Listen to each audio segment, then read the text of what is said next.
Hi. Welcome to Actors and Ancestors, an Indigenous film and TV podcast. I'm your host, JD Montgraham. Today on the show, we have our very first industry veteran guest, still decades away from being an elder himself, or a few years. That's very kind.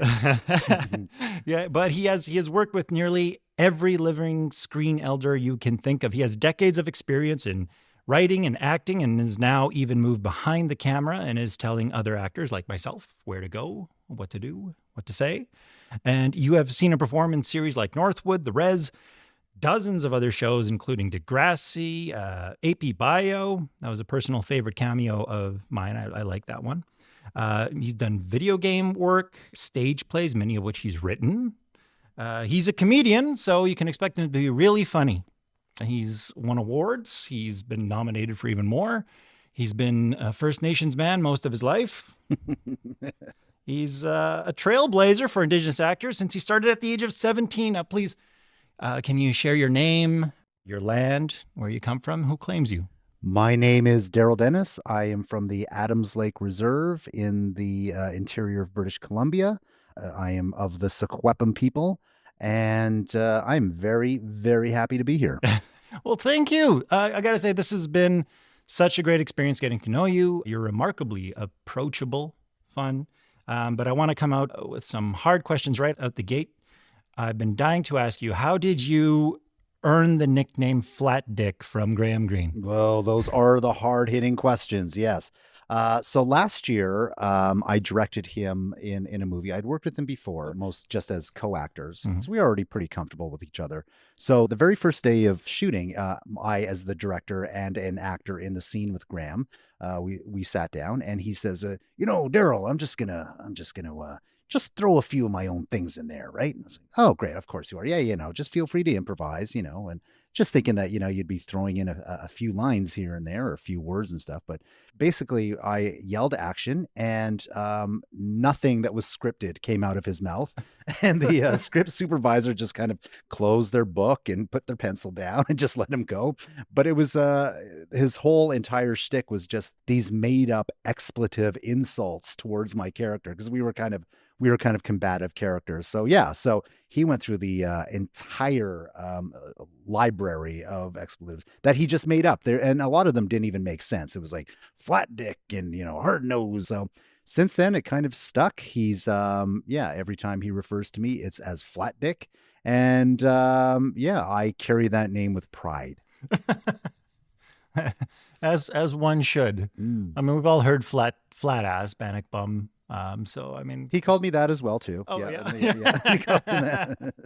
Well, good on him, man. That guy's creative. He's a lot of fun. He was always worried about us being in the sun while filming and telling us to stay hydrated. Mm-hmm. Yeah, big dad energy, big uncle energy. Yeah, for sure. Yeah. Now, part of why I'm doing this, of course, is I'm just trying to show everyone different paths. There's no right way, wrong way, and how to do this. And you've been a working actor for, 25, 30-ish. A little over 33 years. 33 I got my years. Start. Yeah, my first job was in a teen soap opera. I think you mentioned it, called Northwood. I was 17. I was fresh off the res, had just moved to Vancouver, from the interior of BC, from the reserve. I'm from the Adams Lake Reserve, but I grew up on a reserve even further north, another shoe shop reserve called Alkali Lake. So it's not the reserve that I'm from, but it's where I grew up, and I still consider that place home. A lot of people, still consider it my home. But yeah, so it is pretty far north. And then I moved to Vancouver, and I was sitting at home, cutting class. Never do that, kids. Always stay in school. Drink your milk, eat your vegetables. I was at home. I should have been in class, and I was listening to the radio. That's how old I am. People still listen to the radio. And there was an open call for this CBC teen drama called Northwood. And I was like, oh, well, okay. I was already kind of, I was doing drama classes in school and stuff. So I thought, no, what the heck? I signed myself in there. I did. And I got the part. So my very first job was a lead in a TV series on CBC. And I was incredibly ill-equipped to handle it. um, when you're that age, you think, wow, I'm working on a TV show now. I'm always going to be working till the day I die, every single day in film and television. And there will never be any hard knocks because next year I'll be winning an Oscar and I'll be a movie star living in a mansion by the pool. So that didn't happen. But yeah, so that was my very first gig. And yeah, and it's been an incredible roller coaster, ups and huge lows in long periods of not working where I believed that I would never ever work again. But something always came along. One of the people from Captain and Tennille or something like that once said, everybody pays their dues eventually. So I really took that to heart. And I've seen that in this industry that, you either do it at the beginning or you do it later on, but everybody does have to pay their dues. And I always remember that. And I think that's a real truism. This set, because right now we're filming Sweet Summer Pow Wow, has been very welcoming. The energy between all the actors, it's wonderful in that regard too. Also, would you value a stronger performance if someone were to come in very method but have a very toxic attitude on set? That's not the case in this instance here, but I have been in other productions where someone is, the focal point. Yeah, that's a tough question because what is it you're going for, especially in a movie or a TV show? It's what happens on the screen. And I have been on those sets where the process to get to that point has just been infuriating. But when you see it on the screen, it's like, okay, well, they got there, and it's pretty incredible. It's, for the person watching at home, they don't care how that amazing performance got there. I mean, I have no problem with people being in character. I love that. That's the process. Great. As long as it's not affecting the work of other people. And by that, I mean, like, not just only the other actors and their process, but the entire crew.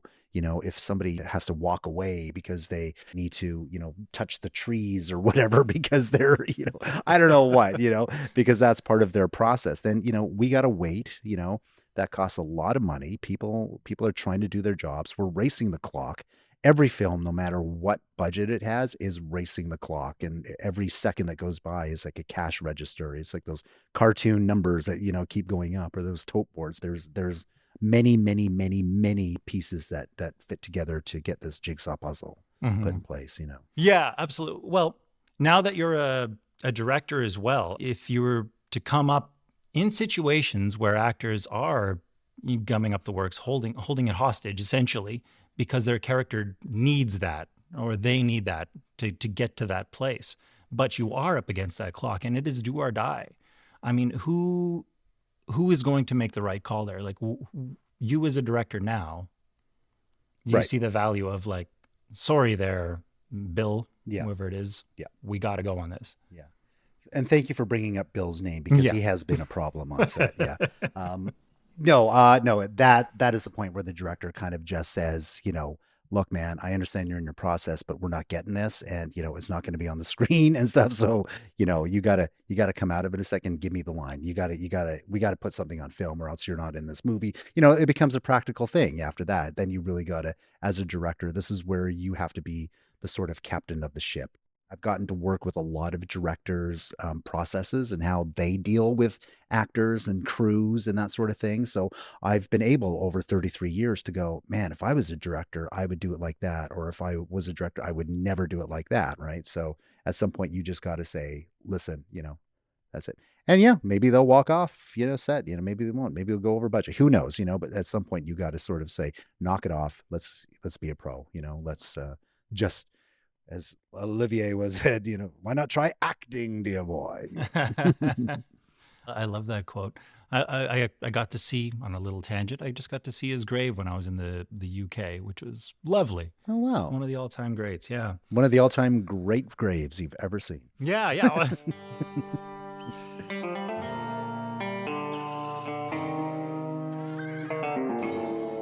And on good things that have come to an end, what was your experience with Revision Quest like? I mean, how did that come about, and up to the end, really?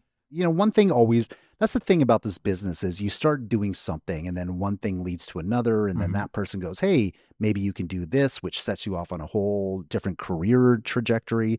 Like I started off as an actor and now I'm a writer and a director. I never intended to be any of those things.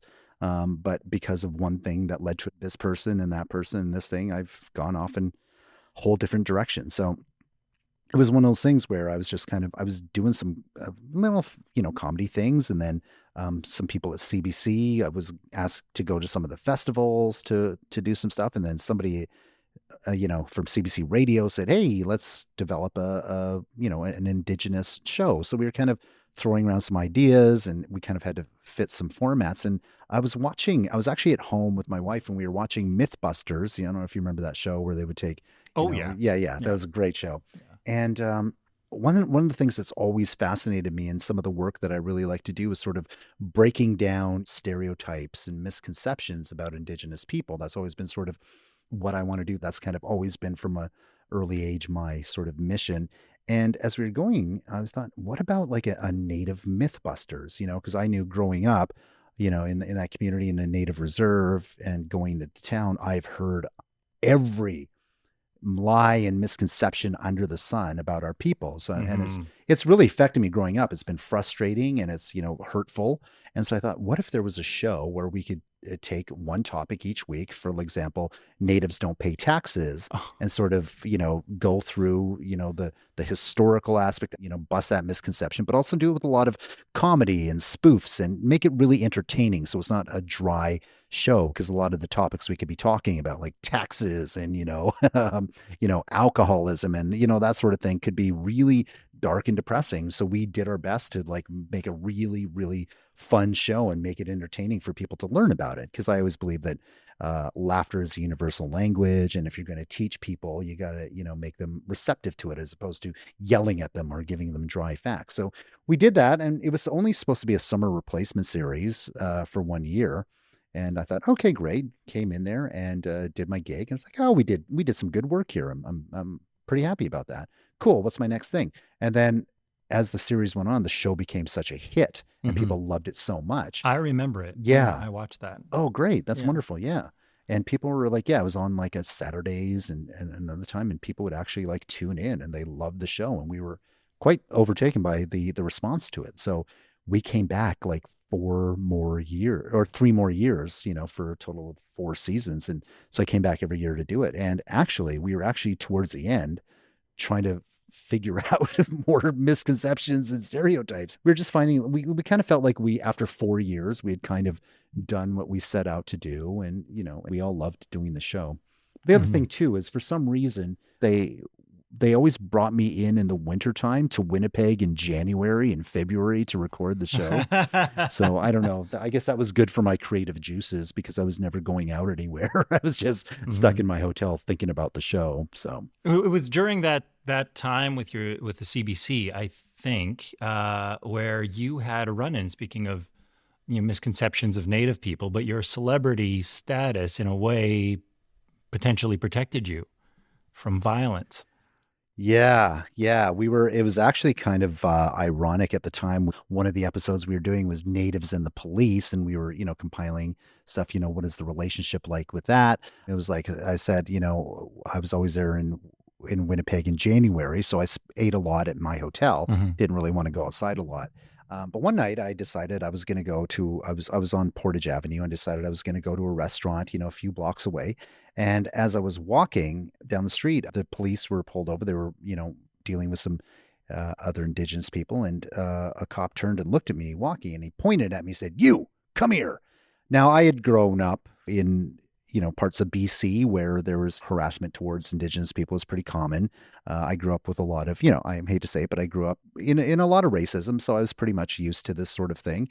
A lot of people think that in Canada that doesn't happen, but it, I always say that, people who think that, Canadians are really polite has never grown up Indigenous in this country. I hate to say.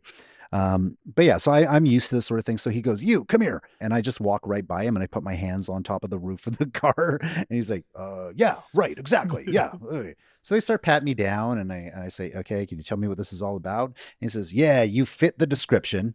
again, obviously you fit the description of a guy who just robbed a liquor store. And, so I turned around and I said, okay, can you tell me what he looked like? And he looked in very blatantly, like in your face. He just looked at everything I was wearing. He looked at my shoes and he named my, he said, he was wearing white shoes, black pants, he just pointing out everything, red shirt, and that sort of thing. So he's just, I say, oh boy, okay, this is not a real traffic stop at all. Right. And at the time when we were dealing with these issues, these topics of natives and the police, we were talking a lot about the whole Starlight Tours that was going on at the time, which is, for those who don't know it, there's a period where, and probably still happening, where police would take Indigenous people, take away their shoes and their coats, drive them out to the edge of the city in the middle of winter, and just let them out and have them walk home. And people died doing that. It was a pretty common thing, and that was starting to get some media attention at the time because people were starting to talk about it, even though it's been going on for ages. But I thought, I was like, in my mind, I was like, okay, this feels like a Starlight Tour happening to me. So they threw me in the back of the cop car and they asked me for my ID. So I gave them my ID, and I was living in Toronto at the time. They looked at it and they got really confused. They said, why are you, it says Toronto, what are you doing here? And all I could see was the silhouettes of their faces in the front seat, this sort of the black shadows. And I said, well, I'm actually here in town working for CBC Radio. We're doing a show about the misconceptions and stereotypes and racism towards Indigenous people. And all I could see was the two cop heads, as they were looking down at my ID. They both looked up at the same time. It was timed perfect. They both looked at each other, turned to me and said, you can go.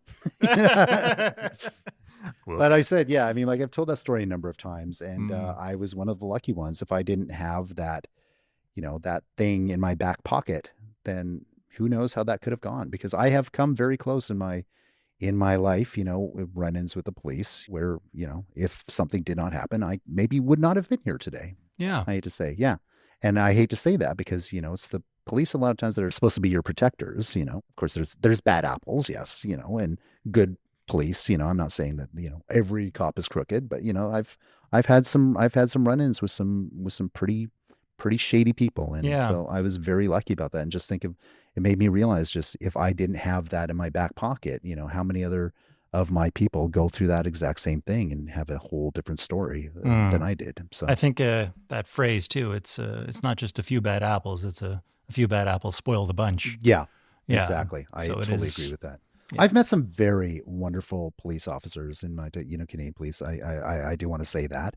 But yeah, I mean, there is that, that thin blue line does exist, so. Yeah. And even celebrity, it's no guarantee of protection.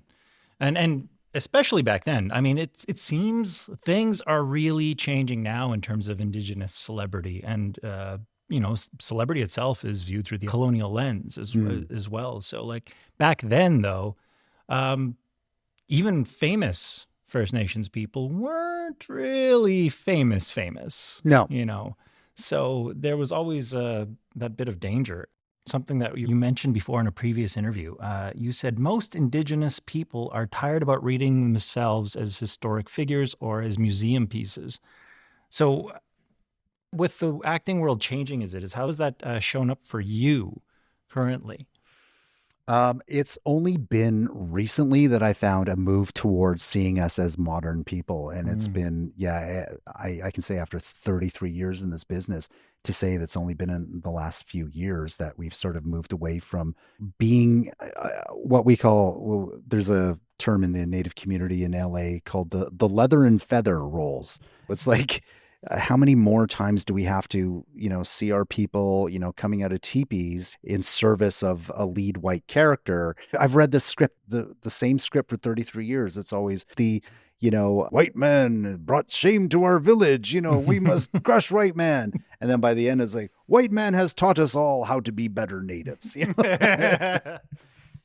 the same script every single time. And I just got early on, I kind of got really sick of it. And my agents at the time asked me, this was around Dances with Wolves. That's how long I've been in this business. So it's funny to be able to work with Graham Greene now and talk about that, but where we really, the first time Native people became really trendy was during that Dances with Wolves time. Yeah. but it was not a modern day version that they were in love with. They were in love with the Dances with Wolves version. And so every movie it seemed like I was auditioning for in Vancouver was just another version of another Western where we were in service to a lead white character, and the Native woman would, throw her life on the line for this white man, because it has no other value other than in service of this, the whole Madame Butterfly thing, but in the Indigenous version. And I really found that the same recycled story over and over again.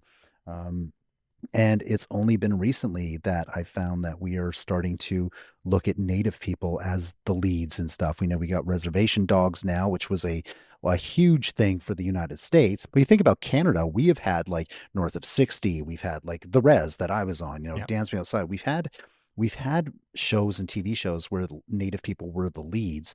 A lot of times they were written by white people, there wasn't a lot of humor I found in those things. So I only find it like it's been recently where we are now, as Indigenous people, being able to write our own stories and write them in the own ways, and that the industry is starting to go, oh crap, we have to have Native people in there. Probably not because they want us to be, writing it, but because of the backlash. So if they are going to do an Indigenous story, then we have to be the ones that are writing them and that sort of thing. I mean, there's still, there's still work to be done, but I find it's changing since I first started. And I've been very lucky in that I've had the opportunities I have now, because I don't think even 5 years ago, no, I know even 5 years ago, it was always when I was trying to get my projects together, the attitude I found, not so many words, was okay, but who are the older white males that are going to be guiding you through this process, And it's only been recently that they've been going, oh, Darrell, Darrell can do it now. Now it's like, why isn't Darrell doing it? Why isn't Darrell on the production team? Why isn't Darrell directing and writing it? And so but that's really been quite recently. So I think we're going through, hopefully, if not a shift, then an exciting period right now where Indigenous creators are now the ones that the industry is, all the older white guys who I used to have to, put on my application to Telefilm or whatever are now coming to us, trying to get us on board of the projects, So, that's exciting. We'll see how, we'll see what happens with that. But I feel like things are starting to change finally after 33 years. I can finally get the projects that I believe represent our people properly on the screen, as opposed to, just being a cog in a non-Indigenous person's wheel, to get these stories on the screen. Absolutely. It's such an exciting time now. I mean, there's never been a better time in cinema history for us to actually tell our stories. We had a German exchange student in high school who was so disappointed that we didn't actually live in teepees. And, there's huge misconceptions that are still out there. What is something, this is a little segment I like to call the red carpet. What is something out there currently that is smashing down those stereotypes at the moment that you want to give a little shout out to? Reservation Dogs, I believe, is a really important show right now, and the fact that it is so critically acclaimed because it is written, produced, directed by Indigenous people, acted by that. I think that's really cool. So anybody who's grown up on a res, can recognize ourselves in that. I think that that's a really important one. But one thing that I really loved seeing recently was the movie Prey, which was the Predator sequel, or I guess prequel. It was the very first thing, but it was all a bunch of badass, really smart, kick-ass Indigenous people that are, fighting the villain. They were the heroes of the story. And it was like, I thought it was really bold of them to do that, to do an all Indigenous cast. Not a lot of names. Amber Midthunder's done some stuff, but they weren't big names. But it was like they had the ability to say, yeah, we can do a bunch of really cool, young Indigenous people who are kicking ass and doing really cool action and stunts going up against the Predator. And yeah, people loved it. It was a really popular movie. And I think more people got to realize that, yeah, we can be the heroes. We can be the leads. We can kill the Predator. That's the pinnacle. That's right. That's right up there. We're Arnold Schwarzenegger. Yeah. And that's kind of what my mission is for the projects I want to do right now. Last year, the movie I was I did with some of the people at the cast that we're working with right now was an Indigenous heist film where we were the ones doing the heist. We were the ones coming up with the plan. We were the leads of it, taking back artifacts from the museum, right? And it was the Indigenous people that were the smart ones and the funny ones and the sexy ones, and it was the white people that were the bumbling ones that we overcame. So that's the sort of, and in this movie we're shooting right now, Sweet Summer Pow Wow, it is an entirely Indigenous cast, much like Prey. There is like there's one character that is not Indigenous, and he comes in for a few lines. Unlike back like in the days, he's the only there to give some information. He does, but unlike, back in the days, it was the native guy who came in to do some information. But and it was the backdrop of him living in his very traditional, cultural, McMansion. Right, exactly. As they all live. Yeah, exactly. So this is great. And it's just a mainstream romantic comedy about two young kids finding love that doesn't have, it takes place against the backdrop of a powwow, and there's some Indigenous stuff, but at its heart, it's just a mainstream movie about two kids falling in love, and it's Romeo and Juliet. It's about the parents and that sort of thing who don't want it to happen. It's the same mainstream story that's been told over and over again. So why can't Indigenous people be in a mainstream movie like that tells the same story and fall in love without some sort of trauma or that sort of thing? I think, when I first started introducing this love story between two Native teens, it's like, okay, so when does he beat her up? Or, when does the trauma happen? Or, when does it all fall apart due to meth addiction? It's like, and this is because this is what, when we do have Indigenous people in a modern context, even today, it's usually some sort of, poverty porn or trauma inducing thing that we got some dark, dimly lit movie that's, shot about how horrible Native people got it and what we're enduring. And yes, those are real issues. And yes, those are stories that need to be told.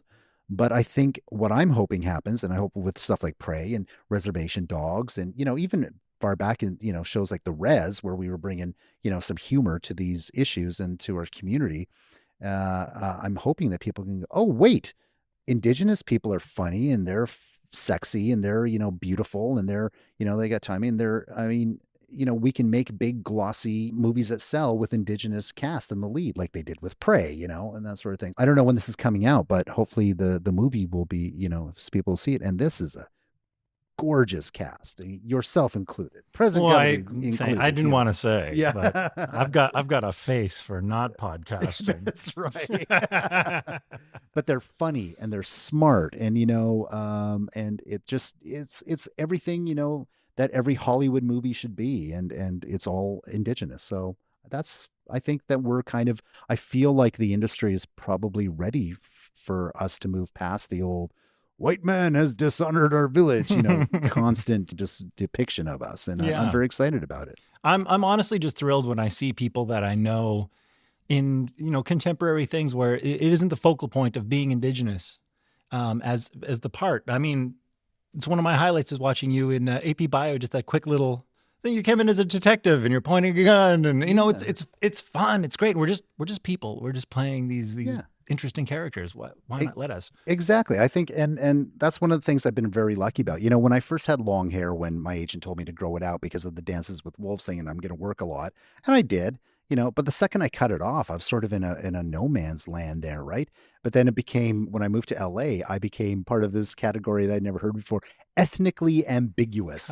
Which I loved, but it's actually been fantastic for me because I've been playing a lot of detectives. I've been playing a lot of those fun roles, doctors and that sort of thing, which, I would never be seen for if I had the long hair, just because I would fit into a box, so I get to play a lot of detectives lately, and not Indigenous detectives, I've been very lucky lately in that I've been playing just a guy, in a lot of the stuff there, and it's not Native specific. I mean, in fact, the last 3 roles in Los Angeles have been just guys, so it's been fantastic. Lincoln Lawyer, I was a detective, and, ethnically ambiguous detective. I just did that movie Fall, which was really big on Netflix. And I was just a guy, so it's like, I love that. Why can't we just play guys or gals, and I think we're starting to see a lot more of that. I know when I was first starting, it was like, oh, let's see Darrell Dennis for that. He goes, but the character's not native,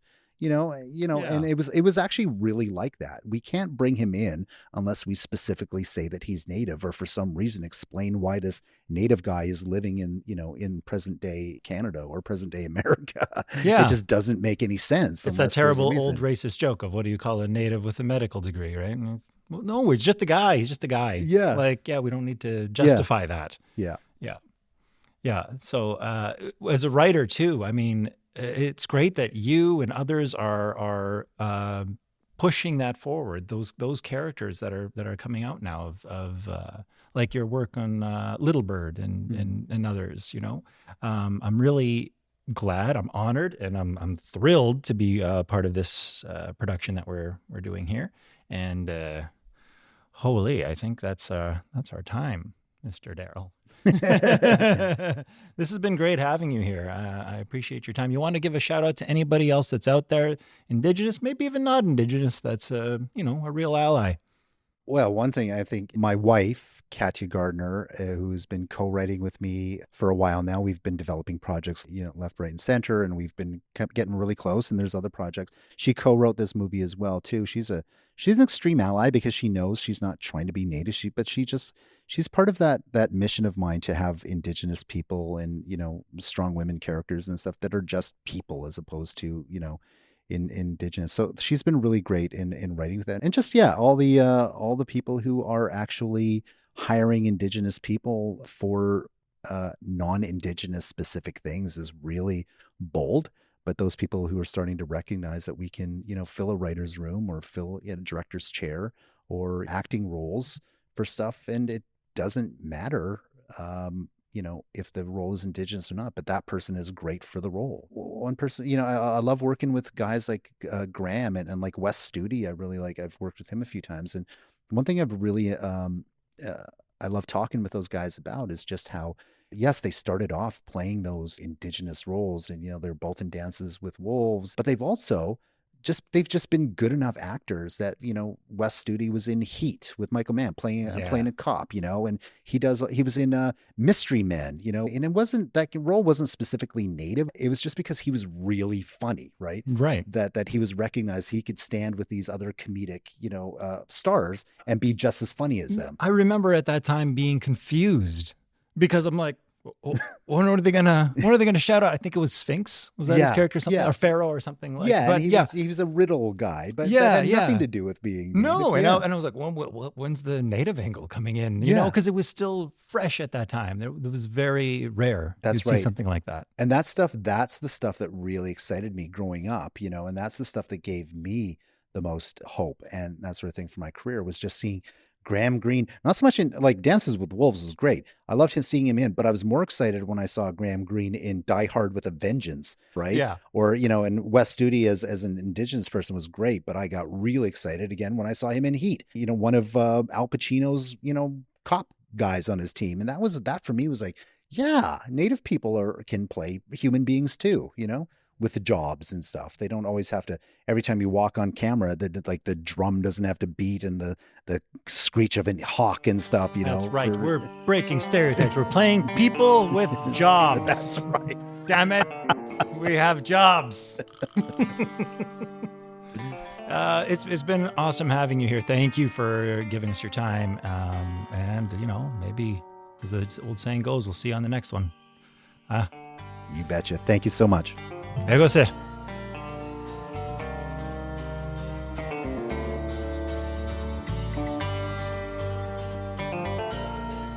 This show was created, hosted, produced by me, Joel Diamondre. Audio production was done by Daniela Barreto. And while we've got you here, why don't you check out our friends at the BIPOC Credits Podcast? They have a free film industry newsletter that has resources for everyone to check out. Just look for them in our show notes.